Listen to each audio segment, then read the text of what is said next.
Welcome student. আজকে আমি আলোচনা করব ভারতের সংবিধান রচনার ক্ষেত্রে ডক্টর বি.আর. আম্বেদকরের ভূমিকা সম্পর্কে। Doctor B.R.. আম্বেদকর ব্যক্তিগত দরিদ্র পরিবারে জন্মগ্রহণ করেন এবং ভারতের বর্ণ ব্যবস্থার পরিপ্রেক্ষিতে যে মানুষে মানুষে বিভাজন ছিল, হিন্দু ধর্মে উচ্চ বর্ণের মানুষ আর নিম্ন বর্ণের মানুষ, অর্থাৎ সমাজ ব্যবস্থাতে ব্রিটিশ শাসনকালে এবং সেই প্রাচীন আর্য যুগ থেকে যে বর্ণ প্রথা চলে এসেছে, ব্রাহ্মণ, ক্ষত্রিয়, বৈশ্য, শূদ্র, এই চারটি বর্ণের মানুষ ধারাবাহিকভাবে বিভাজিত হতে থাকে এবং চার বর্ণের মধ্যে ব্রাহ্মণদের মর্যাদা সম্মান বেশি, আর শূদ্ররা অস্পৃশ্য বলে গণ্য হতো। এরা দলিত সম্প্রদায়। ব্রিটিশ ভারতবর্ষে ডক্টর বি.আর. আম্বেদকর এই দলিতদের উপর যেভাবে অত্যাচার করে এসেছে, বর্ণ হিন্দুদের মানুষেরা, বর্ণ হিন্দুরা, বিশেষ করে ব্রাহ্মণরা, তার বিরুদ্ধে তিনি প্রতিবাদ করেন, ধারাবাহিকভাবে প্রতিবাদ করেন। সেই কারণে তিনি একদিকে যেমন ভারতবর্ষের সংবিধানের তৈরির ক্ষেত্রে তাকে জনক বলা হয়, তাকে ভারতের সংবিধানের সৃষ্টিকর্তা বলা হয়, অন্যদিকে তেমনি গোটা ভারতবর্ষে দলিত সম্প্রদায়, অস্পৃশ্য সম্প্রদায়, নিম্ন বর্ণের তপশিলি জাতি, উপজাতি সম্প্রদায়ের পক্ষে তিনি আজীবন লড়াই করে গেছেন। সুতরাং দলিত সম্প্রদায়ের নেতৃত্ব দানকারী ব্যক্তি, আবার অন্যদিকে ভারতবর্ষের স্বাধীন ভারতবর্ষে যে সংবিধান চলছে, সেই সংবিধানের ক্ষেত্রে তাকে জনক বলা হয়, father of Indian constitution. Doctor Ambedkar সংবিধান তৈরি কারিগর হলেও তিনি কিন্তু সংবিধান রচনার ক্ষেত্রে তিনি স্বাধীনভাবে ভূমিকা পালন করতে পারেননি।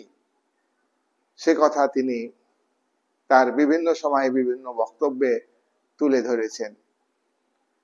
তবু আমরা ছাত্রছাত্রী হিসাবে এইটুকু জানি, ভারতবর্ষের সংবিধান প্রথমে গণপরিষদ তৈরি করতে শুরু করে 1946 সালে। ভারত স্বাধীনতা পাওয়ার আগেই ব্রিটিশ সরকারের পরামর্শে ভারতকে স্বাধীনতা দেওয়া হবে, এই লক্ষ্যে ভারতের নেতাদের একটি সংবিধান তৈরি করবার জন্য একটি সংস্থা তৈরি করার কথা বলে।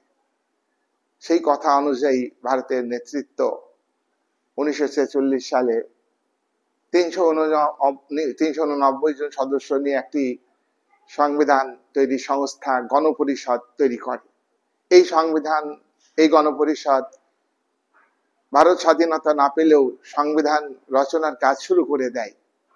কিন্তু দেখা যায় 1947 সালে সংবিধান তৈরির সংস্থা গণপরিষদ তৈরির পরে 1947 সালে 15ই আগস্ট ভারতকে স্বাধীনতা দেয়। তখন গণপরিষদের একাধিক অধিবেশন হয়ে গেছে। এই গণপরিষদ সিদ্ধান্ত নিল যে এত বড় একটা সংস্থা ভারতের সংবিধান রচনার ক্ষেত্রে যথাযথভাবে ভূমিকা পালন করতে পারবে না। তোমরা জানো, ঢের সন্ন্যাসী গাজন নষ্ট, একটা কথা আছে বাংলাতে, এই বাংলাতে। সুতরাং এতজন সদস্য নিয়ে ভারতবর্ষের সংবিধান তৈরি করলে হবে না। ভারতের স্বাধীনতা তো আমরা পেয়েই যাচ্ছি। জুন মাসে ব্রিটিশ পার্লামেন্টে ভারতের স্বাধীনতার জন্য ব্রিটিশ সরকার ইন্ডিয়ান ইন্ডিপেন্ডেন্স অ্যাক্ট পাশ করেছে। সেই আইন অনুযায়ী ভারত স্বাধীন হয়েছে। তাহলে সেই স্বাধীন ভারতবর্ষে সংবিধান রচনার কাজটাকে গুরুত্ব দিতে হবে। সেই কারণে গণপরিষদের সদস্যরা মিটিং করে তারা একটা খসড়া কমিটি তৈরি করে 1947 সালে 29 আগস্ট। 29 আগস্ট ভারত স্বাধীন হয়ে গেছে অলরেডি। 15 আগস্ট ভারত স্বাধীনতা পেয়েছে। আর স্বাধীনতার পরেই, অর্থাৎ স্বাধীনতার আগেই কিন্তু ভারতবর্ষের সংবিধান রচনার কাজ শুরু করে দিয়েছিল। আর সেটাকে আরো ইফেক্টিভ করবার জন্য, ভারত তো স্বাধীনতা পেয়ে গেছে, গাছে কাঁঠাল গোপে তেল, অর্থাৎ এই কথার মানে কি, 1946 সালে গণপরিষদ তৈরি করছে ভারতবর্ষের নেতারা। 1946 সালে অন্তর্বর্তীকালীন সরকার তৈরি করছে ভারতবর্ষের নেতারা। ভারত পরাধীন, যে দেশের উপরে 190 বছর ধরে উপনিবেশিক অত্যাচারী শাসক শাসন করছিল, সেই জায়গায় দাঁড়িয়ে তারা আশা ভরসা করে, তারা জানতো যে অক্ষর শক্তির মারে আঘাতে ব্রিটিশ সাম্রাজ্যবাদী শক্তির অর্থনৈতিক এবং সামরিক শক্তি ভেঙে চুরমার হয়ে গেছে। তাদের আর কোনো উপায় নেই, ভারতের স্বাধীনতা হস্তান্তর করতেই হবে। তারা প্রক্রিয়া শুরু করেছে, তারা ক্রিপস প্রস্তাব পাঠিয়েছে, তারা ক্যাবিনেট মিশন পাঠিয়েছে, আবার তারা বলছে যে অন্তর্বর্তীকালীন সরকার তৈরি করো, তারা বলছে যে গণপরিষদ তৈরি করো, তোমরা তো স্বাধীনতা পেয়েই যাবে, স্বাধীন ভারতের সংবিধান রচনার জন্য তোমরা চেষ্টা করো, উদ্যোগ গ্রহণ করো। সেই বক্তব্য অনুযায়ী ভারতের জাতীয় কংগ্রেস, ভারতের নেতারা একটা খসড়া কমিটি তৈরি করলো গণপরিষদের সদস্যদের মধ্যে থেকে। এই গণপরিষদের সদস্যদের মধ্যে থেকে যে সংস্থা তৈরি হলো, সেই সংস্থা হলো সংবিধানের খসড়া কমিটি, এবং এটাকে ইংরেজিতে বলা হয় ড্রাফটিং কমিটি। আর এই ড্রাফটিং কমিটির সভাপতি ছিলেন ডক্টর বি.আর. আম্বেদকর। তাহলে যে কমিটিটা মূল দায়িত্ব পালন করলো সংবিধান রচনার জন্য, তাহলে সেই কমিটির মূল ব্যক্তিকে, সেই কমিটির সভাপতিকে ডক্টর বি.আর. আম্বেদকর। তাই তাকে আমরা সংবিধান তৈরির জনক বলছি, সংবিধানের সৃষ্টিকর্তা বলছি, নির্মাণকর্তা বলছি ভারতবর্ষের সংবিধান। দেখো, ডক্টর বি.আর. আম্বেদকর কংগ্রেসের সদস্য ছিলেন না। Doctor B.R.. আম্বেদকরের নিজস্ব একটা পার্টি ছিল, একটা সংগঠন ছিল। সেই সংগঠনের নাম হচ্ছে independent party, independent labour party. Independent labour party স্বাধীন শ্রমজীবী একটা পার্টি বা দল। এই পার্টিটা পরে রিপাবলিকান পার্টিতে পরিণত হয়েছে। ইন্ডিপেন্ডেন্স লেবার পার্টি 1937 সালে নির্বাচন হয়, তোমরা এই কথা জানো। ফর্স পরাধীন ভারতবর্ষে একাধিকবার নির্বাচন হয়েছে। তো এক্ষেত্রে আমরা উল্লেখ করবো যে 1937 সালে প্রাদেশিক যে নির্বাচন হয়েছিল, সেই নির্বাচনে তোমার আম্বেদকরের পার্টি, ইন্ডিপেন্ডেন্স লেবার পার্টি লড়াই করেছিল নির্বাচনে তিনি এবং তার পার্টি 11 জন সদস্য জিতেছে। সংরক্ষিত আসন ছিল 13টি, তার মধ্যে সংরক্ষিত আসনে 11টিতে জিতেছেন ডক্টর বি.আর. আম্বেদকর। আর 3টি হলো জেনারেল বা সাধারণ নির্বাচন কেন্দ্র থেকে প্রার্থী জিতেছে। 14 জন প্রার্থী ডক্টর বি.আর. আম্বেদকরের ইন্ডিপেন্ডেন্ট লেবার পার্টি জিতেছে। তারপরে তিনি ভারতবর্ষে যখন সংবিধান তৈরি হচ্ছে, 1946-এর অবস্থা ভয়ঙ্কর অবস্থা। একদিকে সশস্ত্র সংগ্রাম, নৌবিদ্রোহ চলছে, ব্রিটিশ নৌবাহিনীতে ভারতীয়রা চাকরি করত, তারা বিভিন্ন কারণে ব্রিটিশ সাম্রাজ্যবাদী শক্তির বিরুদ্ধে সশস্ত্র লড়াই, যুদ্ধ করছে ব্রিটিশ সেনাবাহিনীর সঙ্গে, নৌবাহিনীর সঙ্গে, ব্রিটিশ সরকারের সঙ্গে স্বাধীনতার জন্য। আমরা এটা লক্ষ্য করেছি, আজাদ হিন্দ বাহিনী লড়াই করছে সুভাষচন্দ্র বসুর নেতৃত্বে। যে সুভাষচন্দ্র বসু কংগ্রেসের স্থান পাননি, কংগ্রেসের সভাপতি হলে তাকে সমালোচনা করা হয়। গান্ধীজি অসন্তুষ্ট হয়েছেন 1938 সালে, যখন গান্ধীজির প্রার্থী সীতারামাইয়া পরাজিত হয়েছেন কংগ্রেস ওয়ার্কিং কমিটির নির্বাচনে। সুভাষচন্দ্র বসু জয়লাভ করেছেন, তখন গান্ধীজি বলেছিলেন, আমার প্রার্থী সীতারামের পরাজয় মানে আমার পরাজয়। সুভাষচন্দ্র এটা সেন্টিমেন্টে লিখেছিল। 39 সালে যখন কংগ্রেসের সভাপতি নির্বাচনে দ্বিতীয়বার সুভাষচন্দ্র হরিপুরি কংগ্রেসে তিনি নির্বাচিত হলেন, তখন জওহরলাল নেহেরু কিছু কংগ্রেস সদস্যকে সংগঠিত করে তারা বললেন, সুভাষচন্দ্র বসু যদি সভাপতি পদে থাকেন তাহলে আমরা সবাই পদত্যাগ করব। এইভাবে সুভাষ বসুকে হেনস্থা করেছিলেন। তার কারণ সুভাষ বসু চেয়েছিলেন ভারতবর্ষে আপোষহীন সংগ্রামের মাধ্যমে ভারতকে স্বাধীন করতে হবে। সেই স্বাধীনতার পরিবেশ পরিস্থিতি তৈরি হয়ে গিয়েছে এবং 1938 সালে যে সভাপতি পদ অলঙ্কৃত করেছেন, তখন তিনি যে রাষ্ট্র কাঠামোর কথা বলেছিলেন, সেই রাষ্ট্র কাঠামোতে তাতে ভারতের জাতীয় কংগ্রেসে সম্পদশালী ব্যক্তিদের আঘাত হবে, তাদের স্বার্থ ক্ষুণ্ণ হবে, সেই জন্য সুভাষ বসুকে তারা সমর্থন করেননি।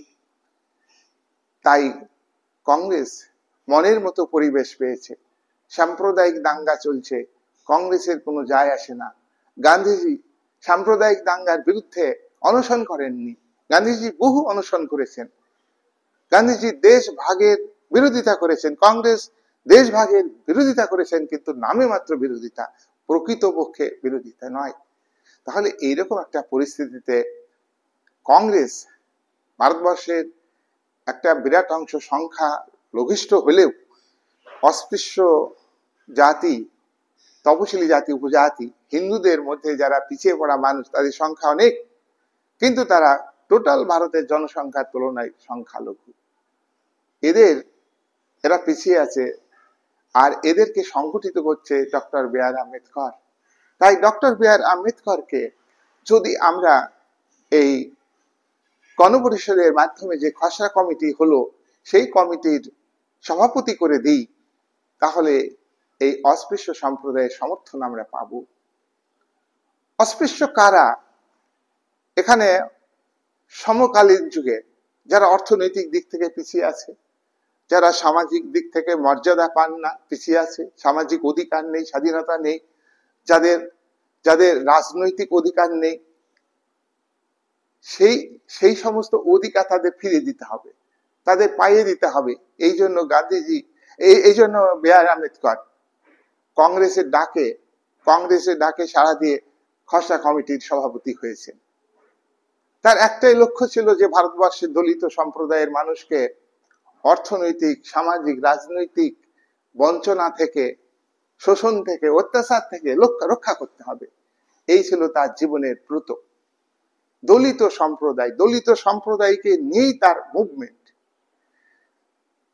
তিনি সামগ্রিক একটা জাতীয় ভাবনা কিন্তু ভাবেননি।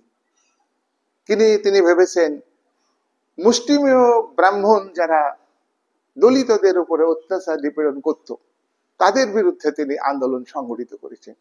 এটা মূলত আগের আন্দোলন ছিল একটা সামাজিক আন্দোলন, কিন্তু যেহেতু গণপরিষদ আমাকে অফার দিচ্ছে, কংগ্রেস আমাকে অফার দিচ্ছে, সেই সুযোগটা আমাকে নিতে হবে, সেই জন্য তিনি খসড়া কমিটির সদস্য হয়েছেন। আর কংগ্রেসও তাকে 1 লাফে সভাপতির পদ দিয়েছে।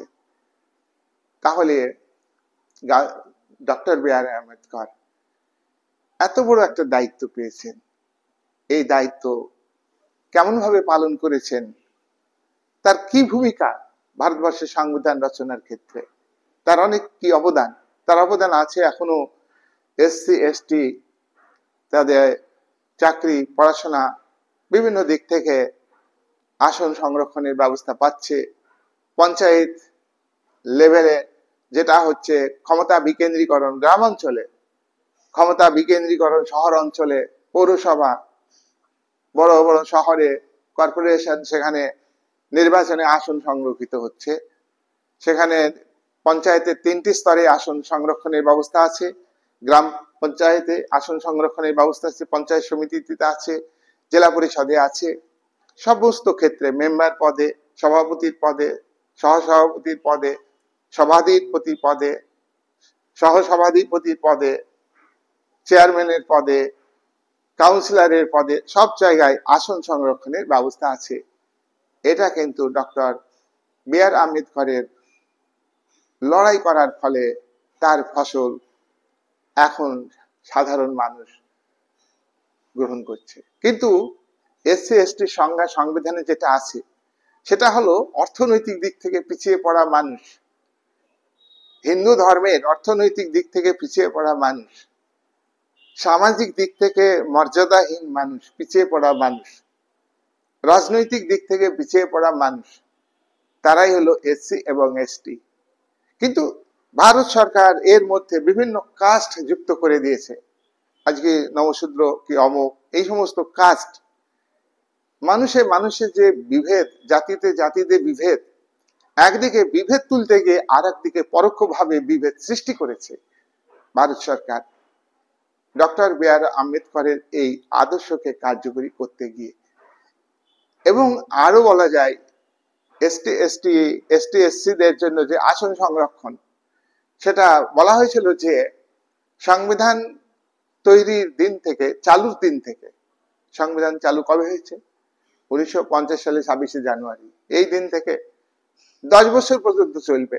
10 বছর আগে যদি মনে করে ভারত সরকার, তাহলে এই এসটি এসসি এই সংরক্ষণ তুলে দিতে পারবে। কিন্তু ভারতবর্ষের শাসক শ্রেণী রাজনীতিকে গুরুত্ব দেয়। ভারতবর্ষের শাসক শ্রেণী মানুষে মানুষে বিভেদ কি করে দূর হবে, ভারতবর্ষের শাসক শ্রেণী অর্থ বৈষম্য কিভাবে দূর হবে, এটা তাদের মাথায় কাজ করে না। তারা কায়েমি স্বার্থে প্রভাবশালী ধনবানদের স্বার্থ কিভাবে রক্ষিত করতে হবে, তার কারণ অর্থনৈতিক ভিত্তিতে যদি রিজার্ভেশন থাকে তাহলে নিচুতলার মানুষ, পিছিয়ে পড়া দরিদ্র মানুষ এগিয়ে আসবে, তারা রাষ্ট্র ক্ষমতায় যাবে, তাদের আর্থিক উন্নতি হবে, তাদের মধ্যে এডুকেশন সম্প্রসারিত হবে। কিন্তু যুগ যুগ ধরে জেনারেশন টু জেনারেশন যারা একবার সংরক্ষণের সুযোগ পাচ্ছে, তাদের ছেলে মেয়ে কিন্তু তাদের উত্তরাধিকারীরাই সুযোগ পেয়ে যাচ্ছে ধারাবাহিকভাবে। আর যারা সত্যিকারের সেই 47-এর আগে যারা পিছিয়ে ছিল, দলিত ছিল, আজকেও তাদের উত্তরসূরি এখনো পিছিয়ে আছে, তাদের মধ্যে ভুল করে বা বিশেষ সুযোগ সুবিধা পাওয়ার ফলে কম মেধা পেলেও তারা সুযোগ পেয়ে যায় সংরক্ষণের কারণে, আর্থিক সুযোগ, চাকরিতে সুযোগ পায়, তখনই তারা আলাদা হয়ে যায়।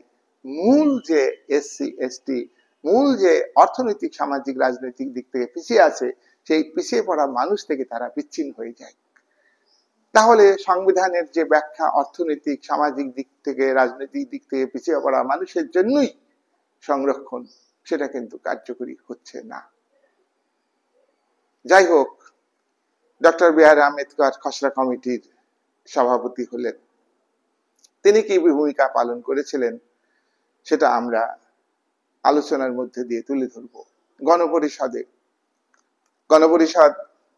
কবে গঠিত হয়েছিল এ কথা তোমরা জানো যে 1946 সালে গণপরিষদ গঠিত হয়েছিল।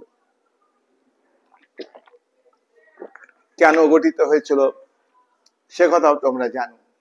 এই গণপরিষদের কংগ্রেসের প্রাধান্য ছিল। একজন বিখ্যাত চিন্তাবিদ, ব্রিটিশ চিন্তাবিদ, তিনি হলেন গ্রেনভিল অস্টিন। তিনি বলেছেন যে গণপরিষদ মানেই হলো কংগ্রেস, আর কংগ্রেস মানেই হলো গণপরিষদ। গণপরিষদের প্রায় সদস্যই হলো কংগ্রেসের সদস্য। দেশীয় রাজাদের প্রতিনিধি ছিল 93 জন। কোন কোন ছোট ছোট রাজনৈতিক দল এখানে অংশগ্রহণ করেনি। গণপরিষদের কংগ্রেসের সদস্য মানে হলো সম্পদশালী শ্রেণীর সদস্য, ধনীদের পরিবার থেকে তারা সদস্য হয়েছে। তাই গ্রেনভিল বলছেন যে গণপরিষদ মানে হলো কংগ্রেস, আর কংগ্রেস মানে হলো গণপরিষদ। কিন্তু ডক্টর বি আর আম্বেদকর তিনি কি গণপরিষদের সদস্য ছিলেন? তিনি কি কংগ্রেসের সদস্য ছিলেন? না। কংগ্রেসের সদস্য ছিলেন না মানে কি গণপরিষদেরও সদস্য ছিল না। ডক্টর বি আর আম্বেদকর তার আলাদা যে পার্টি, ইন্ডিপেন্ডেন্স লেবার পার্টি, সেই পার্টির নেতা ছিলেন তিনি। তাহলে কংগ্রেসের সদস্য নয় তিনি, অর্থাৎ ডক্টর বি আর আম্বেদকর। তাই তিনি কংগ্রেসকে প্রভাবিত করতে পারেননি, কংগ্রেসকে প্রভাবিত করতে পারেননি। কংগ্রেস তাকে বড় দায়িত্ব দিয়েছেন, কিন্তু কংগ্রেসকে প্রভাবিত করতে পারেন। কংগ্রেসের যারা নেতা ছিলেন তারাই ডক্টর বি আর আম্বেদকরকে প্রভাবিত করেছেন। ডক্টর বি আর আম্বেদকর তিনি নিজেই বলেছেন যে আমি সংবিধান রচনার ক্ষেত্রে যা করেছি, যা লিখেছি সংবিধানে ভারতবর্ষের, সেটা কংগ্রেস যা বলেছে আমি তাই লিখেছি। কংগ্রেস যেভাবে কাজ করতে বলেছে, খসড়া কমিটির সভাপতি হিসাবে সংবিধান রচনার ক্ষেত্রে আমি সেই কাজটা করেছি।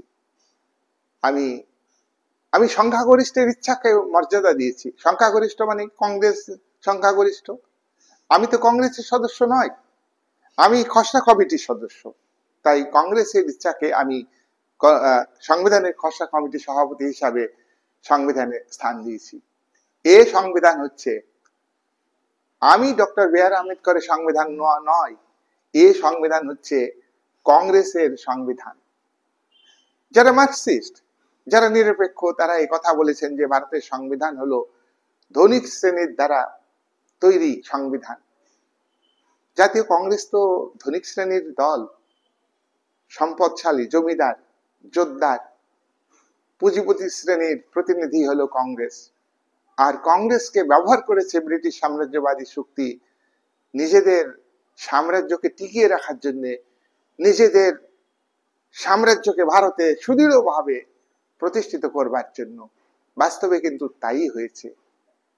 কংগ্রেসের অন্যতম নেতা গান্ধীজির আদর্শ ছিল কি? আদর্শ ছিল আপোষমূলক সংগ্রাম, সত্যে পৌঁছানো, অহিংসার মাধ্যমে। হিংসাকারীকে, হিংসাকারীর উপর হিংসা করা যাবে না, হত্যাকারীকে হত্যা করা যাবে না, যে মারবে তাকে মারা যাবে না, তার প্রতি সদয় হতে হবে, তার প্রতি হিংসা রাখলে হবে না, তাকে ভালোবাসতে হবে। এইভাবে পৃথিবীর কোন দেশ স্বাধীনতা পায়নি। এটা মানব সভ্যতার বিকাশে এই সমস্ত বক্তব্য ঠিক। সত্যই ভগবান, সত্যে পৌঁছানোর জন্য অহিংসার পথই গ্রহণ করতে হবে।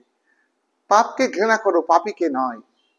বড় বড় কথা, এর এর এর গুরুত্ব আছে, মূল্যবোধ আছে, কিন্তু একটা পরাধীন দেশের জনগণের পক্ষে, স্বাধীনতার পক্ষে কিন্তু দরকার ছিল আপোষহীন সংগ্রাম, দরকার ছিল সশস্ত্র লড়াই। যে লড়াইয়ের কথা বলেছিলেন সুভাষচন্দ্র বসু, কিন্তু সেই আদর্শকে কংগ্রেস গ্রহণ করেনি। কংগ্রেস গ্রহণ করেনি, তার বড় প্রমাণ নৌবাহিনীর, নৌসেনারা যে সশস্ত্র সংগ্রাম চালিয়ে যাচ্ছিলেন সেটা বন্ধ করতে বাধ্য হয়েছে।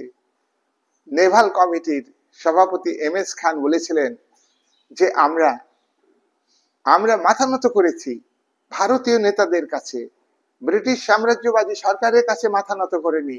আমরা যুদ্ধ চালিয়ে যেতাম, আমরা স্বাধীনতা আনতামই, কিন্তু এই ধরনের একটা স্পিরিট, যে মুভমেন্টে, যে সশস্ত্র লড়াইয়ে, যে সশস্ত্র বিপ্লবের মধ্যে ছিল, কংগ্রেস যদি আন্তরিক হতো, কংগ্রেস যদি চাইতো অগণিত শোষিত বঞ্চিত মানুষের সরকার তৈরি হোক, তাদের স্বার্থে তাদের প্রতিনিধি গণপরিষদে থাক, এইটা যদি থাকতো, সেই সদিচ্ছা তার কংগ্রেস নেতাদের ছিল না।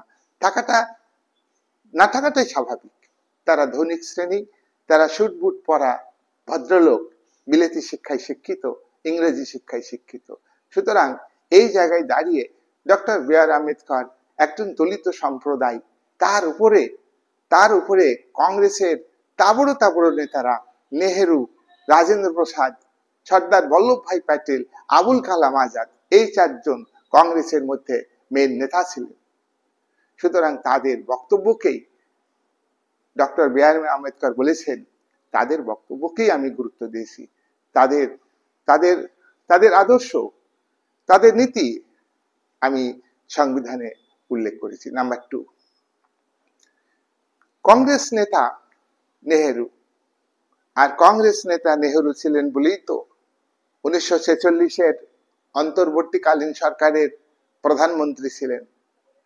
কংগ্রেসের অন্যতম নেতা সর্দার বল্লভভাই প্যাটেল, কংগ্রেসের নেতা ছিলেন বলেই তো সর্দার বল্লভভাই প্যাটেল অন্তর্বর্তীকালীন সরকারের প্রতিরক্ষার দায়িত্বে ছিলেন, স্বরাষ্ট্র দপ্তরের দায়িত্ব ছিলেন। রাজেন্দ্র প্রসাদ কংগ্রেসের মধ্যে তার ভূমিকা প্রভাব ছিল বলেই তো তিনি তিনি গণপরিষদের সভাপতি ছিলেন, স্থায়ী সভাপতি হয়েছিলেন। আবুল কালাম আজাদ, সেও কিন্তু কংগ্রেসের একজন অন্যতম নেতা, তার বক্তব্য কংগ্রেসে কার্যকরী হতো। আবুল কালাম আজাদ, নেহেরু, রাজেন্দ্র প্রসাদ, এমনকি গান্ধীজি নৌবিদ্রোহের সশস্ত্র নৌবিদ্রোহকে, লড়াইকে সমর্থন না করে ব্যঙ্গ করেছেন, বিভিন্ন খারাপ খারাপ মন্তব্য করেছেন। তাহলে এই নেতাদের দ্বারাই ভারতবর্ষের সংবিধান তৈরি হয়েছে। আর এই চারজন নেতা নেহেরু, প্যাটেল, রাজেন্দ্র প্রসাদ, আবুল কালাম আজাদ, এদের যে বক্তব্য, কংগ্রেসের যে সদস্য গণপরিষদে ছিল সেই সদস্যরা এই চারজনের অনুগামী ছিলেন, এই চারজনের আধিপত্যকে, প্রাধান্যকে মেনে নিয়েছিলেন।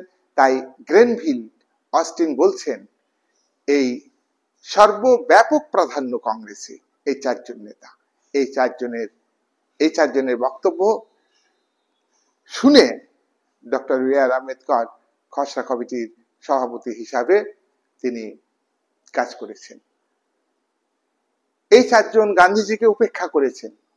এই গান্ধীজিকে উপেক্ষা করেছেন তার কারণ গান্ধীজি দেশ ভাগের বিপক্ষে মাঠে ময়দানে নামেননি। দেশ বিভাগের পক্ষে আগের বিভিন্ন আন্দোলনে সে অনশন শুরু করেন। সেই অনশন তিনি এখানে শুরু করেননি ঠিকই, কিন্তু তবু কিন্তু অনেক জায়গায় স্পটে গিয়ে কিছু কিছু জায়গাতে তিনি সাম্প্রদায়িক সম্প্রীতি, দাঙ্গা হচ্ছে সেই দাঙ্গার মাঝে তিনি উপস্থিত ছিলেন। কিন্তু কংগ্রেসের এই নেতারা অর্থাৎ কারা, নেহরু, প্যাটেল, রাজেন্দ্র প্রসাদ, আবুল কালাম আজাদ, এরা কিন্তু মাঠে ময়দানে নামেননি। যখন 1946 সালে প্রত্যক্ষ দাঙ্গা হচ্ছে, প্রত্যক্ষ সংগ্রাম, মুসলিম লীগের প্রত্যক্ষ সংগ্রাম, লড়কে লেঙ্গে পাকিস্তান, আরো কিছু স্লোগান ছিল যেটা ছাত্র সমাজে বলা যায় না। এই সমস্ত বক্তব্যকে শুনে তারা ক্ষমতালোভী নেহেরু, ক্ষমতালোভী প্যাটেল, ক্ষমতালোভী রাজেন্দ্র প্রসাদ, আবুল কালাম আজাদ সংবিধান রচনার ক্ষেত্রে ডক্টর বি আর আম্বেদকরের উপর প্রভাব বিস্তার করছেন, ডক্টর বি আর আম্বেদকরকে নিজেদের স্বার্থে ব্যবহার করছেন। তো এক্ষেত্রে গান্ধীজিকে উপেক্ষা করেছেন কংগ্রেস নেতা জওহরলাল নেহেরু ফেবিয়ান সোশ্যালিজমের দ্বারা প্রভাবিত, মানে কাল্পনিক সমাজবাদ। তোমরা জানো যে মার্ক্সবাদ একটা সমাজবাদ, বৈজ্ঞানিক সমাজবাদী তত্ত্বে বিশ্বাস করে মার্ক্সবাদ, সায়েন্টিফিক সোশ্যালিজমের কথা বলে। মানে সত্যিকারের সোশ্যালিজম কিভাবে আসবে, শ্রেণী সংগ্রাম, বিপ্লব অনিবার্য। কিন্তু ফেবিয়ান সমাজতান্ত্রিক মতবাদীরা বলছেন যে শ্রমিক শ্রেণী তারা নিয়মতান্ত্রিক সাংবিধানিক উপায়ে শান্তিপূর্ণভাবে তাদের দাবি আদায়ের জন্য আন্দোলন করবে এবং তারা পাশাপাশি নির্বাচনে অংশগ্রহণ করবে। মাঠে ময়দানে তারা স্লোগান দিবে, আবেদন রাখবে, বক্তব্য রাখবে ঠিকই, পাশাপাশি শ্রমজীবী মানুষের পার্টি তারা সাধারণ মানুষের হয়ে প্রচার করবেন এবং আইনসভাতে তারা নির্বাচনে দাঁড়াবে। নির্বাচনে দাঁড়ালে নির্বাচিত সদস্য সেখানেও শাসক শ্রেণীর সঙ্গে বোঝাপড়া করবে। শ্রমিক এবং মালিকের মধ্যে আন্ডারস্ট্যান্ডিং হবে, বোঝাপড়া হবে, তার মধ্য দিয়ে সমাজতন্ত্র প্রতিষ্ঠিত হবে। গণতান্ত্রিক কাঠামোকে বজায় রেখে বিদ্যমান বর্তমান সংবিধান থাকবে, শান্তিপূর্ণভাবে তারা ক্ষমতা দখল করবে। এইভাবে সমাজতন্ত্র অর্থাৎ শ্রমজীবী স্বার্থ সংরক্ষিত হবে। এমন সমাজতন্ত্র হচ্ছে কাল্পনিক সমাজতন্ত্র। নেহরু এই কাল্পনিক সমাজতন্ত্রে বিশ্বাসী ছিলেন। সেই জন্য নেহরু, প্যাটেল, রাজেন্দ্র প্রসাদ, আবুল কালাম আজাদ এরা পুঁজিবাদী গণতন্ত্রে বিশ্বাসী, আসলে পুঁজিবাদী গণতন্ত্রে বিশ্বাসী। কিন্তু নেহরু কিছুটা কাল্পনিক সমাজবাদী বিশ্বাসী ছিলেন। সেই জন্য নেহরু পূর্বতন সোভিয়েত ইউনিয়নের যে পরিকল্পিত অর্থনীতি সেই অর্থনীতি থেকে ভারতবর্ষে গ্রহণ করেছিলেন। যেমন প্ল্যানিং করে পঞ্চবার্ষিকী পরিকল্পনা করে ভারতের অর্থনৈতিক উন্নতি করবার চেষ্টা করেছেন। তোমরা কথা জানো, এটা হলো সমাজতান্ত্রিক ব্যবস্থার বৈশিষ্ট্য। পরিকল্পিত অর্থনীতি এটাকে গ্রহণ করেছে। নেহরু সমাজতান্ত্রিক ধাঁচে সমাজ গড়বার জন্য বা কাল্পনিক সমাজতন্ত্রের আদর্শিক অর্থাৎ শ্রমজীবী স্বার্থটাকে গুরুত্ব দিয়েছেন, কিন্তু তার পথটা ছিল অন্যরকম। শ্রেণী সংগ্রাম নয়, বিপ্লব নয়, শ্রেণী সমঝোতা, শ্রেণী সমঝোতা, গণতান্ত্রিক পদ্ধতিতে মুভমেন্ট করা, এর মধ্যে দিয়ে সমাজের পরিবর্তন আসবে, মৌলিক পরিবর্তন আসবে, এই কথাটি। সুতরাং ফেবিয়ান সমাজতন্ত্র পাশাপাশি ইংল্যান্ড আমেরিকার যে উদারনীতি গণতন্ত্র তার সংমিশ্রণ ঘটানোর চেষ্টা করেছেন। সেইভাবে ডক্টর বি আর আম্বেদকর সংবিধানকে তৈরি করেছেন। আর ডক্টর বি আর আম্বেদকর কংগ্রেসের এই সমাজতান্ত্রিক এবং পুঁজিবাদী যে অর্থনীতি তার সংমিশ্রণ ঘটিয়েছেন, সেটাকে আম্বেদকর মেনে নিয়েছেন। দেখো, উদারনৈতিক গণতন্ত্রের বৈশিষ্ট্য ল অ্যান্ড অর্ডার মেনটেন করা হচ্ছে রাষ্ট্রের কাজ। এটা 1930-এর দশকের আগে ছিল। 1930-এর দশকে আমেরিকা, ইংল্যান্ড এই সমস্ত দেশে ওয়েলফেয়ার স্টেটের আদর্শকে গ্রহণ করেছে। পুঁজিবাদ যখন সংকটে পড়ে তখন উদারনীতিবাদের সংশোধন হয়। উদারনীতিবাদের সাময়িক যে বৈশিষ্ট্যগুলো সেগুলিকে কিছু রেখেছে আর তার সঙ্গে কিছু সংশোধন করেছে। যেমন সাময়িক উদারনীতিবাদী সম্পত্তির উপর ব্যক্তিগত মালিকানা কায়েম করতে হবে, আর আধুনিক উদারনীতিবাদীরা সম্পত্তির উপর ব্যক্তি মালিকানা থাকবে, রাষ্ট্রীয় মালিকানাও তার পাশাপাশি থাকবে। তিনটি উদ্যোগে উৎপাদন পরিচালিত হবে। ভারত রাষ্ট্রের উদ্যোগে উৎপাদন করবে, ভারতে ব্যক্তি উদ্যোগে উৎপাদন হবে, শিল্প কারখানা চলবে, ভারতে ব্যক্তি এবং রাষ্ট্র যৌথ উদ্যোগে উৎপাদন চলবে। পাবলিক সেক্টর, প্রাইভেট সেক্টর আর হলো জয়েন্ট সেক্টর। এই তিনটি উদ্যোগে উৎপাদন পরিচালিত হলে তাকে বলা হয় মিক্সড ইকোনমি। আমেরিকা, ইংল্যান্ড এই সমস্ত দেশে তখন মিক্সড ইকোনমিকে গ্রহণ করেছিল, সেটাকে অনুকরণ করেছে এবং এই আদর্শকে ডক্টর বি আর আম্বেদকর মেনে নিতে বাধ্য হয়েছে। তাহলে আমরা দেখছি যে ভারতবর্ষে যে সংবিধান রচিত হয়েছে সেক্ষেত্রে ডক্টর বি আর আম্বেদকর তত্ত্বগতভাবে সংবিধান রচনার ক্ষেত্রে মূল কর্তা, সংবিধান সৃষ্টিকারী, সংবিধানের জনক। এই সংবিধান তৈরি করতে সময় লেগেছে 2 বছর 11 মাস 18 দিন। এই সংবিধান ডক্টর বি আর আম্বেদকর তুলে ধরেছেন গণপরিষদের সম্মেলনে বা মিটিংয়ে। এটা তুলে ধরেছেন 1949 সালে 26শে নভেম্বর। 26শে নভেম্বর সংবিধানকে গ্রহণ করলো গণপরিষদের সভাপতি ডক্টর রাজেন্দ্র প্রসাদ সই করলেন সভাপতি হিসাবে, গণপরিষদের সভাপতি হিসাবে। আর খসড়া কমিটির সভাপতি হিসাবে ডক্টর বি আর আম্বেদকর গণপরিষদে সংবিধান বইটাকে তুলে উপস্থিত করেন। এই সংবিধানটা, ভারতের এই স্বাধীন ভারতের সংবিধানটা 26শে নভেম্বর গৃহীত হয়ে গেল।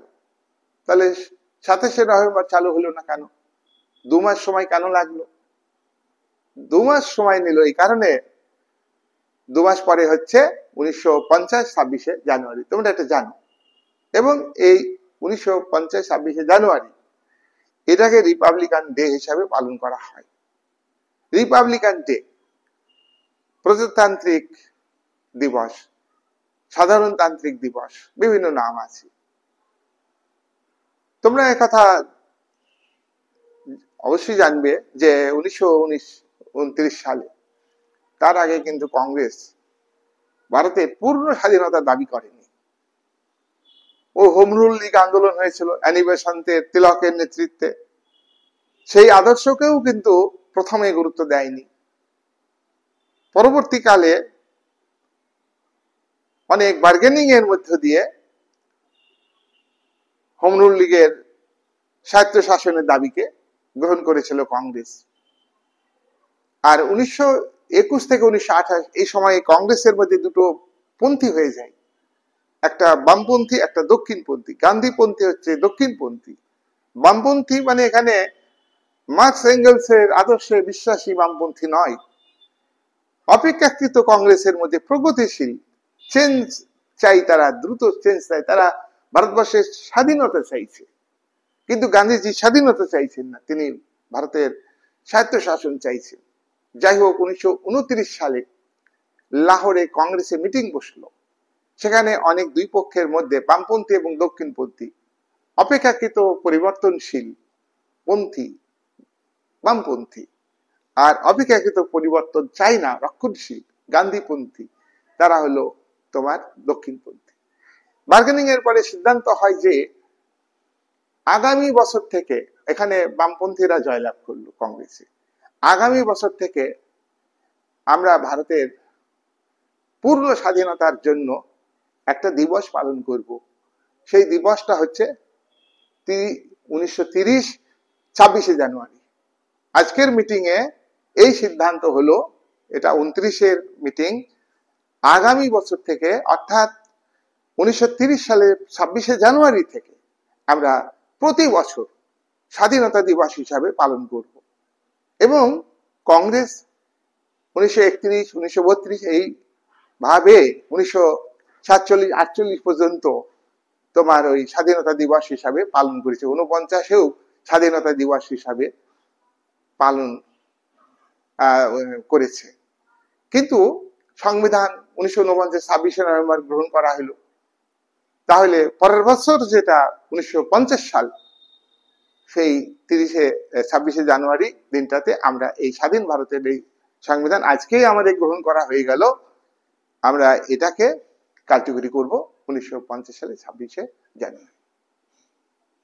তাই এই দিনটা হলো ঐতিহাসিক তাৎপর্য, যে কংগ্রেস স্বাধীনতার জন্য স্বাধীনতা দিবস পালন করত 1930 সাল থেকে। সেই দিনটাকে মর্যাদা যদি দিতে হয়, তাহলে আমরা এই সংবিধান বইটা আজকে সই করলাম, আজকে আমরা আলমারিতে রেখে দিই। এটা 2 মাস পরে, দেখো হিসাব করে, 2 মাস পরে 26শে জানুয়ারি, 26শে নভেম্বর থেকে 1949 26শে নভেম্বর 2 মাস যোগ করলে 1950 26শে জানুয়ারি কার্যকরী। এই কারণে তোমরা একটা জানো যে প্রজাতান্ত্রিক দিবস হিসাবে এটা কার্যকরী হয়। মানে পৃথিবীর কোন দেশের ইতিহাসে মানে এইভাবে একটা পরাধীন ভূখণ্ড, লাঞ্ছিত, অত্যাচারিত, নিপীড়িত, শোষিত 1 বছর 2 বছর নয়, 190 বছর সেই ভূখণ্ড স্বাধীনতা লাভ করেছে। এটা একদিকে খুবই আনন্দের ভারতবর্ষের মানুষের, আবার অন্যদিকে দুঃখের, কষ্টের। যে স্বাধীনতা জন্য ভারতবর্ষের বহু মানুষ প্রাণ দিয়েছেন, অনেক বিপ্লবী প্রাণ দিয়েছেন, সশস্ত্র লড়াই করতে গিয়ে অনেকে ফাঁসির মঞ্চে হাসি মুখে প্রাণ দিয়েছেন। আর যারা ফাঁসি কাষ্ঠে বলিদান দিয়েছেন, আত্মবলিদান, নিজের জীবনকে তুচ্ছ মনে করে, তাদের জন্য আজকের শাসক শ্রেণী যতই উদারতা দেখান, তাদের বংশধর সমকালীন যুগের কংগ্রেসের নেতারা বা ভারতবর্ষের প্রভাবশালী ধনীরা বিপ্লবীদের ঘৃণা করতেন, বিপ্লবীদের ব্রিটিশ সাম্রাজ্যবাদী শক্তির হাতে ধরিয়ে দিতেন।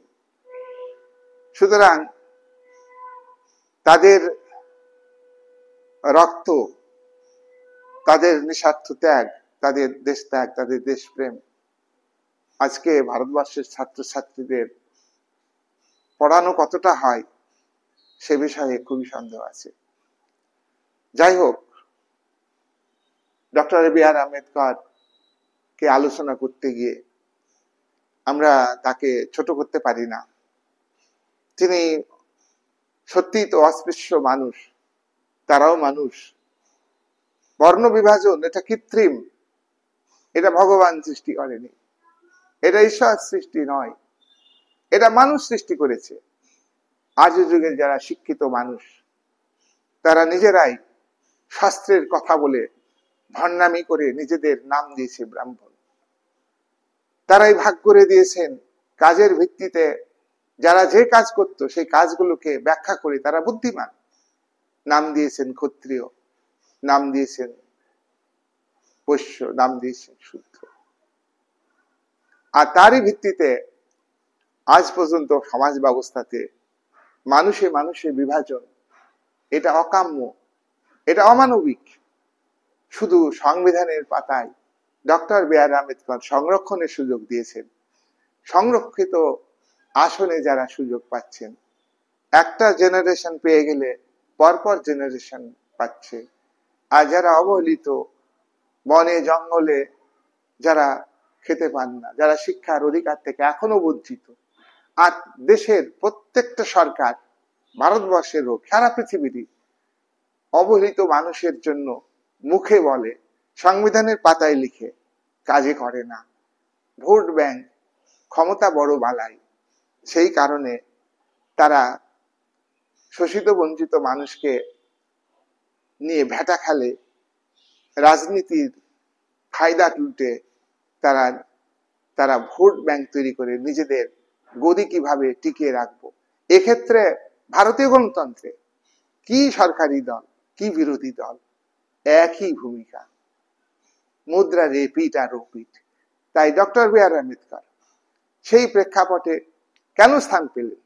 তিনি ব্যক্তিগতভাবে হাইলি এডুকেটেড ছিলেন, তিনি বিদেশে গিয়েছেন, বহু ডিগ্রি অর্জন করেছে। তোমরা বলবে, আমি বলেছি যে অস্পৃশ্য পরিবারে তাকে পড়াশোনার সুযোগ দেওয়া হয়নি, তাকে স্কুলে একই বেঞ্চে বসতে দেওয়া হয়নি, তার খাতাটা রাইট দেওয়ার অধিকার কোনো শিক্ষকের ছিল না।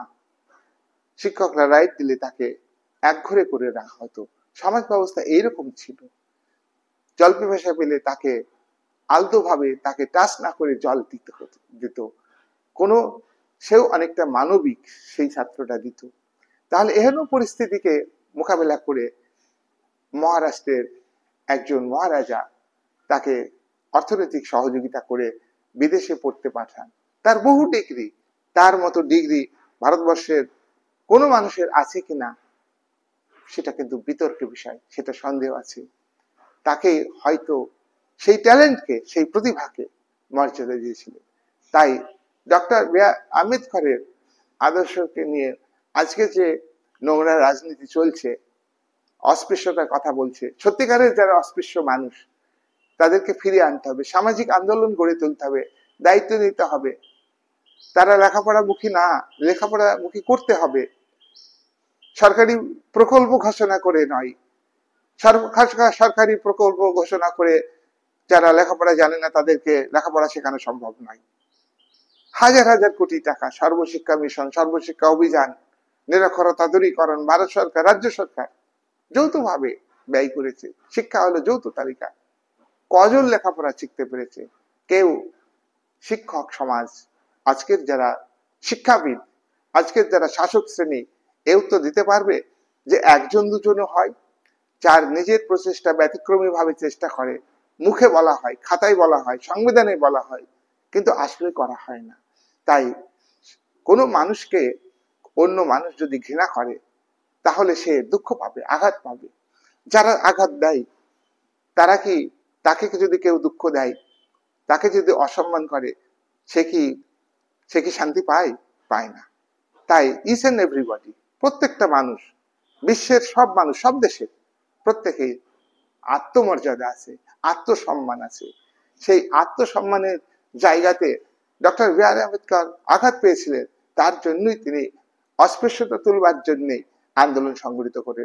তার যা ট্যালেন্ট, তার আরো জাতীয় ভাবনা যদি ভাবতেন তাহলে হয়তো তবু তাকে সংবিধান রচনার ক্ষেত্রে তার যে স্থান, তাকে সংবিধান রচনার জনক, তাকে সৃষ্টিকর্তা, সেটাকে ছোট করে দেখলে হবে না। তবে তিনি খুব সমালোচনা করেছেন। এই সংবিধানের খসড়া কমিটির সভাপতি আমি, কিন্তু আমার কোনো বক্তব্য নেই। আমার কোনো বক্তব্য নেই। এই বক্তব্য হচ্ছে নেহেরুর বক্তব্য, এই বক্তব্য হচ্ছে আবুল কালাম আজাদের বক্তব্য, এই বক্তব্য রাজেন্দ্র প্রসাদের বক্তব্য। তাহলে এইভাবে তিনি ক্ষোভ প্রকাশ করেছেন। এই সৃষ্টি আমার সৃষ্টি নয়, এই সৃষ্টি হচ্ছে কংগ্রেসের সৃষ্টি। আর তুমি ধনী দরিদ্রের এই অ্যাঙ্গেল থেকে যদি ভাবো, ভারতবর্ষের সংবিধান তো ধনীদের সংবিধান। বিশ্বের যদি বিভিন্ন দেশের সংবিধান নিয়ে আমরা আলোচনা করি, ও মার্কিন যুক্তরাষ্ট্রের সংবিধান, মার্কিন যুক্তরাষ্ট্রের সংবিধান 13টা উপনিবেশে সাধারণ মানুষ ঐক্যবদ্ধ হয়ে রক্ত দিয়ে লড়াই করে জীবন দিয়ে তারা স্বাধীনতা পেয়েছে। 8 বছর যুদ্ধ করেছে ব্রিটিশ সাম্রাজ্যবাদী শক্তির বিরুদ্ধে, 1776 থেকে 1783। আর এই সংবিধান যখন 2 বছর ধরে রচনা করেছে মার্কিন সংবিধান, সেখানে কোনো কৃষকের প্রতিনিধি ছিল, সেখানে কোনো শ্রমিকের প্রতিনিধি ছিল, সেখানে কোনো খেটে খাওয়া মানুষের প্রতিনিধি ছিল না, জাহাজ মালিকের প্রতিনিধি ছিল, জমিদারদের প্রতি, জমিদারি প্রথা তখন কম ছিল সেখানে আমেরিকাতে, তবু ছিল কিন্তু, আর শিল্পপতিদের প্রতিনিধি ছিল। মার্কিন যুক্তরাষ্ট্র আগেই কিন্তু শিল্পায়ন হয়েছে। তোমরা জানো 1861 সালে মার্কিন যুক্তরাষ্ট্র ভাগ হয়ে যাবে। মার্কিন যুক্তরাষ্ট্রের উত্তরে শিল্প বিপ্লব হয়েছে, আর দক্ষিণে হয়েছে শিল্প বিপ্লব হয়নি, কৃষি অর্থনীতি আর সামন্ততান্ত্রিক সামন্ত প্রথা। তাই সামন্ত প্রথা উচ্ছেদ করলে তবেই শ্রমিক পাওয়া যাবে শিল্পে। আজকের দিনে ভাবলে হবে না, আজকের দিনে বিশ্বায়নের যুগে ভাবলে হবে না। আজকে এলপিজি লিবারালাইজেশন, প্রাইভেটাইজেশন, গ্লোবালাইজেশনের যুগ। এই যুগের প্রেক্ষাপটে শিল্পকে ভাবলে হবে না, তখনকার দিনে ভাবতে হবে। তখন কিন্তু ক্যাপিটাল ইন্টেন্সিভ মেথডে উৎপাদন হতো না শিল্পে, লেবার ইন্টেন্সিভ মেথডে উৎপাদন হতো, তখন শ্রমিকের দরকার ছিল। এই সময়ে মার্কিন রাষ্ট্রপতি আব্রাহাম লিঙ্কন ওই উত্তর আর দক্ষিণে যে ভাগ, এটা হতে দেননি। সেখানে ঐক্যবাদী, কিন্তু সে দেশের সংবিধানটা হচ্ছে ধনীদের সংবিধান।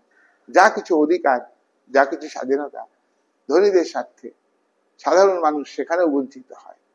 তাই ডক্টর বি আর আম্বেদকর নিজে যতই বলুক নেই আমার এই সংবিধানে অবদান নেই, অবদান আছে। অবদান না থাকলে ডক্টর বি আর আম্বেদকরকে প্যাটেল, আবুল কালাম আজাদ, নেহেরু, রাজেন্দ্র প্রসাদ এরা কিন্তু স্থান দিতেন না। এরা স্থান দিয়েছেন অন্য একটা কারণে, রাজনৈতিক কারণে। তার কারণ হচ্ছে 30% উপরেও মানুষ হচ্ছে এসসি এসটি, পিছিয়ে পড়া মানুষ, তাদের সমর্থন পেতে হবে, আর তাদের সমর্থন, তাদের ভোট ব্যাংক তৈরি করতে হবে। সেই কারণে ডক্টর বি আর আম্বেদকরকে যদি আমরা নিয়ে আসি, তাহলে এই সম্প্রদায়ের মানুষের ভোটগুলো আমরা পাবো। যাই হোক, ভিডিও বড় হয়ে যাচ্ছে। আমার বলতে অনেক ইচ্ছা করে, যেটা হলো বাস্তব একাডেমি, আবার এগুলো কোনো বাস্তব। আমরা হায়ার স্টাডি করি, আমাদের নেগেটিভ পজিটিভ আমরা বলবো, আমাদের বলার অধিকার আছে, আমাদের বলার অধিকার আছে। ভারতবর্ষের সংবিধানের 19(1) ধারায় right two piece, right two freedom, বিভিন্ন ধরনের ফ্রিডম আছে। স্বাধীনভাবে চলাফেরা করা, সংঘ গঠন করা, নিরস্ত্রভাবে যুক্তি দিয়ে আমরা সবকিছু সমালোচনা করব। আর এই সমালোচনার মধ্য দিয়ে গঠনমূলক দিক পাওয়া যাবে, যেটা আগামী দিনে সমৃদ্ধ ভারত গড়বে। সুতরাং আজকে কমিউনালিজম, আজকে কাস্টিজম, এগুলো দিয়ে একটা দেশের সার্বিক উন্নতি সম্ভব নয়। রিলিজিয়ান দিয়ে সার্বিক উন্নতি সম্ভব নয়। এই যে পলিটিক্যাল পার্টিগুলো, কেউ ধর্ম প্রচার করে ভোট চাইছে, কেউ ধর্মনিরপেক্ষতার কথা মুখে বলছে, কাজগুলো এমনই করছে যে একটা বিশেষ সম্প্রদায়ের স্বার্থে করছে, বিভেদ তৈরি করছে। আবার কেউ একটা কমিউনিটি পিছিয়ে আছে, তাকে পিছিয়ে রাখতে হবে, তাকে উস্কানি দিচ্ছে, তাকে সুযোগ সুবিধা পাইয়ে দেওয়া, মানে কি পরোক্ষভাবে তাকে পিছিয়ে দেওয়া, তার মেরুদণ্ডকে পিছিয়ে দেওয়া। আত্মমর্যাদা, আজকে সংরক্ষিত ভাবে যারা চাকরিতে জয়েন করছে, জনপ্রতিনিধি হচ্ছেন, চিহ্নিত থাকছে, স্ট্যাম্প মারা থাকছে, তার দিক থেকে ভাবলে তার আত্মমর্যাদা ক্ষুণ্ণ হচ্ছে। আমি রিজার্ভেশনের মেম্বার, আমি রিজার্ভেশনের সভাধিপতি, আমি সংরক্ষিত আসনের সহসভাপতি, আমি সংরক্ষিত আসনের চাকরি করছি। এগুলো কিন্তু আমার মনে হয় নিরপেক্ষভাবে ভাবলে তাদের মানসিক কষ্ট, আর মানসিক কষ্ট বলেই যারা রিজার্ভেশনে সুযোগ পেয়ে কোনো পদে যান, তারা এই কথাটা ব্যবহার করেন না, আমি সংরক্ষিত আসনে কাজটা পেয়েছি, আমি সংরক্ষিত আসনে মেম্বারশিপ পেয়েছি, আমি সংরক্ষিত আসনে চাকরি পেয়েছি, এই কথাটা বলেন না। আর বলাটা খুব কঠিন আছে, তার কারণ হচ্ছে আমি একটা কথা বললাম, আত্মমর্যাদা। সে মানুষটা আত্মমর্যাদা আছে, সে কেন ছোট হতে যাবে? তাহলে আমাদের সিস্টেমই কিন্তু পরোক্ষভাবে এই সিস্টেম সমূলে উৎপাটন করতে হবে। এই সিস্টেম ঠিক নয়। ডক্টর বি আর আম্বেদকর এক সময়ে বলেছিলেন যে 1953 সালে রাজ্যসভায় বলেছিলেন, এটা এই কথা প্রশ্নের দিয়ে, যে আমাদের যে সংবিধান আমি তৈরি করেছি, এই সংবিধানকে আগুন দিয়ে পুড়িয়ে দেওয়া উচিত, অগ্নি সংযোগ করা দরকার এই কনস্টিটিউশনে। তার এতটা বিক্ষোভ, কংগ্রেসের আধিপত্য, কংগ্রেসের প্রভাব প্রতিপত্তি এতটাই, আমি চিন্তাবিদের কথা, গ্রেনভিলের কথা বলেছি। সুতরাং যেটা সত্যি তো সত্যি, রিয়ালিটি কিন্তু রিয়ালিটি থাকবে, সত্য তো সত্যই থাকবে, মিথ্যা দিয়ে চাপা দেওয়া যাবে না। ডক্টর বি আর আম্বেদকরের এই কথাটা অত্যন্ত, যে এই সংবিধানটা অগ্নি সংযোগ ঘটানো দরকার, এটা কিন্তু দেশ বিরোধী কথা, এটা রাষ্ট্র বিরোধী কথা। সমাজ ব্যবস্থার প্রগতি, উন্নতি, এগুলো কিন্তু করতে গেলে সবসময় চেঞ্জকে স্বীকার করতে হবে। এই যে রাজনৈতিক বিশেষজ্ঞরা বলেন এই সংবিধানকে অমান্য করলে প্রকৃতপক্ষে দেখতে হবে যে পরিবর্তনটা কোন দিকে যাচ্ছে, সেটা বিশ্লেষণ করতে হবে। আর সংশোধন করলেই যে সেটা খারাপ হয়ে যায়। 1947 সালে 15 আগস্ট ভারত স্বাধীনতা পেয়েছে, 1946 থেকে 1949 সালে ভারতের সংবিধান, 49 সালে নভেম্বরে পর্যন্ত সংবিধান রচনা হয়েছে। সেই দিনের আভ্যন্তরীণ পরিস্থিতি, সেই দিনের আন্তর্জাতিক পরিস্থিতি আর আজকের আন্তর্জাতিক পরিস্থিতি এক। বিশ্ব আজকে দ্রুত গতিতে এগিয়ে যাচ্ছে, পরিবর্তন আসছে, সেই পরিবর্তনশীলতার সঙ্গে সেই সময়ের কথা ভেবে চললে হবে। সেই সময়ের কথাটা যদি আমি এখন ইমপ্লিমেন্ট না করি, তাহলে কি তাকে অমর্যাদা করা হবে? না, তার বর্তমান প্রেক্ষাপটে সেই আদর্শ যদি ছোট থাকে, সেই প্রেক্ষাপটে সেটাকে আরো বড় আকারে প্রতিষ্ঠিত করতে হবে। ভারত জোট নিরপেক্ষ আন্দোলনের নেতা ছিল, আজকে জোট নিরপেক্ষতা আছে। পৃথিবীকে দুটো শিবিরে ভাগ হয়ে গেছে, একদিকে কিন্তু তাই, কিন্তু ভাবতে হবে যে ভবিষ্যতে আমাদের দেশকে কোন দিকে নিয়ে যেতে হবে। আর সাম্প্রদায়িকতা, জাতপাত, ধর্ম, আঞ্চলিকতাবাদ, এগুলো কৃত্রিম শাসক শ্রেণী তৈরি করে, আর এগুলো তৈরির মধ্য দিয়ে ক্ষমতায় টিকে থাকা যায়, তাই তারা তৈরি করে। তাই সাধারণ মানুষকে এগুলো বুঝতে হবে, সাধারণ মানুষকে বুঝতে হবে। তাই ডক্টর বি আর আম্বেদকর যে কথাটা বলেছিলেন, অগ্নি সংযোগ করে ভারতের সংবিধান পুড়িয়ে দেওয়া উচিত, কথাটা খতরনাক কথা। এই কথাটা আমরা সমর্থন করতে পারি না, অন্যভাবে তার বিরোধিতা করা উচিত ছিল। সেই মুহূর্তে দাঁড়িয়ে তাকে তো একটা বিরাট অনার দিয়েছে না, এই অনার মানে এটা বোঝাই যাচ্ছে কৃত্রিম ভাবে অনার দিয়েছে, কিন্তু তাকে স্বাধীনতা দেওয়া হয়নি। ডক্টর বি আর আম্বেদকরের মানে এতটাই মেধা ছিল, ডক্টর বি আর আম্বেদকরের, পন্ডিত জওহরলাল নেহরু বলো, রাজেন্দ্র প্রসাদ বলো, সর্দার বল্লভভাই প্যাটেল বলো, যেই বলো না কেন, সমকালীন যুগে আম্বেদকরের যে মেধা, আম্বেদকরের যে স্টাডি, পড়াশোনা, তার কাছে ওরা ছিল শিশু। আম্বেদকরের এত একটা অহংভাব ছিল, উপরে সুলভ মানসিকতা, তুমি এটা জানো না, মানে এরকম রেঞ্জে তার মেধা। তাকে বসিয়ে এই সমস্ত খতরনাক কাজ করিয়ে নেওয়া আর কি। সঠিক যে আদর্শ তার হয়তো ছিল, যেমন সুভাষ বসুর যে ইডিওলজি ছিল সাম্প্রদায়িক সম্প্রীতি। সুভাষ বসুর আজাদ হিন্দ ফৌজে হিন্দু মুসলমানের মধ্যে বিভাজন ছিল না। মুসলিম সে মুসলিম হিসাবে আন্দোলন সংগঠিত করতেন না। দেশকে কি করে স্বাধীন করব সেই মানসিকতা সুভাষ বসুর মধ্যে, আমি হিন্দু এই পরিচয় তার ছিল না। দেশকে আমি কি করে স্বাধীন করব এই মানসিকতা তার কাজ করেছে। কিন্তু কংগ্রেসের মধ্যে ও জিন্না সৃষ্টি হয়েছে, ভালো হয়েছে। জিন্না আলাদা রাষ্ট্রের দাবি করছে, পরোক্ষ খুশি হয়েছে কংগ্রেস। তা কংগ্রেসের ক্যারেক্টারটা এরকম। দ্বিজাতি তত্ত্বের প্রবক্তা, তাকে কাজে লাগাতে পারেনি কংগ্রেস। তাহলে এই সমস্ত ত্রুটিগুলি ডক্টর বি আর আম্বেদকরের মধ্যে ছিল, এই ত্রুটিগুলি উপলব্ধি ছিল তার। সেই কারণে রাগে খুবই দুঃখে মিটিং এ, রাজ্যসভার মিটিং এ, তোমরা জানো ভারতবর্ষের পার্লামেন্ট হচ্ছে কেন্দ্রীয় আইনসভা, সেই উচ্চকক্ষে দাঁড়িয়ে কথাটা বলেছিল। যাই হোক, আমরা বিভিন্ন জনের বিভিন্ন বক্তব্য, আমরা তো বিপ্লবীদের ভূমিকাকেও ছোট করেই দেখি।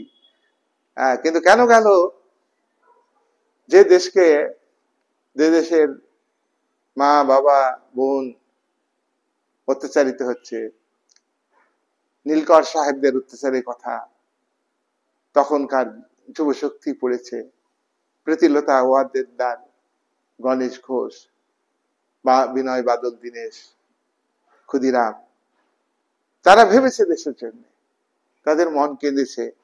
তাই স্কুল থেকে পালিয়ে গিয়ে ভগৎ সিং ক্লাস 7 এর ছাত্র, জালিয়ানওয়ালাবাগের হত্যাকাণ্ড যখন হয়েছিল 7 এ, ক্লাস থেকে চুপ করে পালিয়ে স্কুল শুট হয়ে একটা বাড়িতে কোটো সংগ্রহ করে জালিয়ানওয়ালাবাগের বিশাল পাহারা পুলিশ, তার মধ্যে 12 বছরের ছেলে ভগৎ সিং রক্তে ভেজা মাটি নিয়ে এসে ঘরে নিয়ে এসে পুজো করতেন। তাই তো ভগৎ সিং প্রতিবাদ করতে পেরেছিল। কিন্তু আমাদের দেশের স্বাধীনতা সংগ্রামের ইতিহাসে এই ইতিহাস যারা নেতৃত্বে ছিলেন তাদের ভূমিকা কলঙ্কময়। তাদের ভূমিকাকে ভাবলে আমাদের দুঃখ হবে, কান্না হবে, রাগ হবে। আর বিপ্লবীদের কি চোখে দেখেছেন তারা, সেটা শুনলে আমাদের খারাপ লাগবে। একটি উদাহরণ বলে আমি ভিডিও শেষ করব। 1930 সালে গান্ধী আরউইন চুক্তি, দিল্লিতে মিটিং করছেন গান্ধীজি। সূর্য সেনের ফাঁসি হয়েছে, তার মরাদেহ আত্মীয় স্বজনকে ফেরত দেয়নি। ব্রিটিশ সরকারের আইন যে মরাদেহ আত্মীয় স্বজনকে ফেরত দিতে হবে, ডেড বডি, দেননি ব্রিটিশ সরকার। গভীর সমুদ্র জলে নিক্ষেপ করেছে। গান্ধীজি যখন মিটিং করছেন দিল্লিতে, গান্ধী গভর্নর আরউইনের সঙ্গে, তিনি একবারও ভুলে বলেননি যে আপনারা এটা কি করছেন। তিনি বার্গেনিং করেছে, যারা কংগ্রেস করতে গিয়ে জেলে আছে তাদের ছেড়ে দিতে হবে, যারা কংগ্রেস করতে গিয়ে কি বলবো ওই জমি আপনারা বাজেয়াপ্ত করেছেন ও জমি ফিরিয়ে দিতে হবে, এই সমস্ত শর্ত পূরণের জন্য তিনি বার্গেনিং করেছেন। কিন্তু সূর্য সেনের ফাঁসি হলো, কেন হলো? এটাকে আপনারা ঠিক করেন, এটা করবেন না, অল্প বয়সের ছেলে, তারা করেছে তাই ভুল করেছে, এভাবে তো বলতে পারেন, কিন্তু বলেছেন কি? তাহলে গান্ধীজির স্বাধীনতার জন্য যারা প্রাণ দিয়েছেন, যারা বিপ্লবী, তারা কতটা ভেবেছেন? তারা কি ভেবেছেন? বাঘা যতীন প্রাণ দিয়েছেন প্রথম মহাযুদ্ধের সময়ে, বিদেশ থেকে অস্ত্র নিয়ে ভারতের স্বাধীনতা লড়াইয়ের জন্য। কংগ্রেস কি ভেবেছে? গান্ধীজি কি ভেবেছেন? তার কথা বিপ্লবী শক্তি। আর ব্রিটিশ সরকার কিন্তু ভাবত, ব্রিটিশ সরকার কিন্তু প্রথম মহাযুদ্ধের সময় সংগ্রামশীল জাতীয়তাবাদ, সশস্ত্র লড়াইয়ের দেশাত্মবোধ সৃষ্টি হয়ে গেছে, দেশকে এরা লড়াই করে স্বাধীন করে ফেলতে পারে। তাই কুখ্যাত রাওলাট আইন 1919 সালে পাশ হয়েছিল। আর সেই রাওলাট আইনের প্রতিবাদে যে জনসভা জালিয়ানওয়ালাবাগে, সেখানে হত্যা করে জেনারেল ডায়ারের নেতৃত্বে। আর সেই মাঠ থেকে বিপ্লবী ভগৎ সিং, 12 বছরের ছেলে, ক্লাস 7-এর ছাত্র, স্কুল থেকে পালিয়ে রক্ত ভেজা মাটি কটুত করে নিয়েছে, প্রতিদিন পুজো করতেন এবং ব্রিটিশ সরকারের বিরুদ্ধে লড়াই করবার পরিকল্পনা করতেন। এই বলে আজকের আলোচনা শেষ করলাম।